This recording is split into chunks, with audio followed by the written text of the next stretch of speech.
બ્રહ્માકુમારી સંસ્થામાં રેપના આરોપીની તપાસ કેમ ન થાય? ઓમ શાંતિનો જપ જપનાર સંસ્થા બ્રહ્માકુમારી કાંઈ કાયદાથી ઉપર નથી. કોઈ તેની સામે આંગળી ચીંધે તો તેની તપાસ તો થવી જ જોઈએ. આ સંસ્થાની સામે વેબ સિરીઝ, સિરિયલ તથા એડલ્ટ ફિલ્મોમાં કામ કરનાર અંકલેશ્વરની પલ્લવી પાટીલ નામની એક યુવતીએ પોતાની કેફિયત મીડિયા સમક્ષ દર્શાવી છે. તેનું કહેવું છે કે માઉન્ટ આબુ સ્થિત બ્રહ્માકુમારીના શાંતિવનના એક રૂમમાં ત્યાંના અમિત નામના એક સેવકે તેને પ્રસાદ આપ્યો અને એ પ્રસાદ ખાધા બાદ તે બેહોશ થઈ ગઈ અને જાગી ત્યારે વસ્ત્રહીન અવસ્થામાં હતી અને અમિત તેની પડખે સૂતેલો જણાયો. તેણે પૂછ્યું કે તે મારી સાથે શું કર્યું? ત્યારે પલ્લવીના કહેવા મુજબ અમિતે તેનો ઉતારેલો વિડીયો વાયરલ કરવાની અને બીજાની પાસે પણ તેને મોકલવાની ધમકી આપી. उसके बाद जो नहीं होना चाहिए था वो हुआ है और 2 घंटे तक मैं बिल्कुल सोई रही. मुझे पता नहीं, जब मैं उठी ये मेरे पास था रूम में.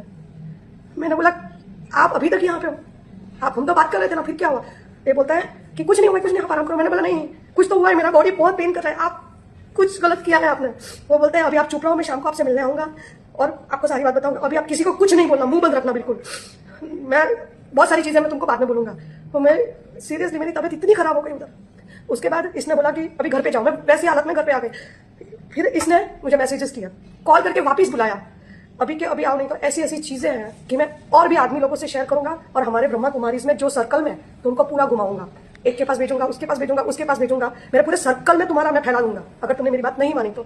આ યુવતી કહે છે કે આ સંસ્થા ભારે વગવાળી હોવાથી પોલીસ મારી સાથે દુષ્કર્મ આચર્યાની ફરિયાદ લેતી નથી અને મને કાઢી મૂકે છે. ચર્ચા એ છે કે ભલે તે એડલ્ટ ફિલ્મમાં કામ કરતી હોય પણ એક મહિલાની ઈચ્છા વિરુદ્ધ કોઈ તેને ખરાબ રીતે સ્પર્શ કરે તો પણ તે કાયદાકીય રીતે ગુનો જ કહેવાય છે. અને આ મામલામાં તો જ્યારે ભોગ બનનાર પોતે પોતાની સાથે ખરાબ કામ થયાનું અને વ્યક્તિનું નામ પણ આપે છે ત્યારે તેની ફરિયાદ લઈને પોલીસે દૂધનું દૂધ અને પાણીનું પાણી કરવું જ જોઈએ. જો ફરિયાદ ખોટી નીકળે તો આ યુવતી સામે કેસ કરવો જોઈએ પણ સમૂળગી ફરિયાદ ન જ લેવી તે યોગ્ય તો નથી. બ્રહ્માકુમારી છે તો શું થઈ ગયું? તેની સામે તપાસ ન થઈ શકે? ઓમ શાંતિ. ધન્યવાદ. આભાર.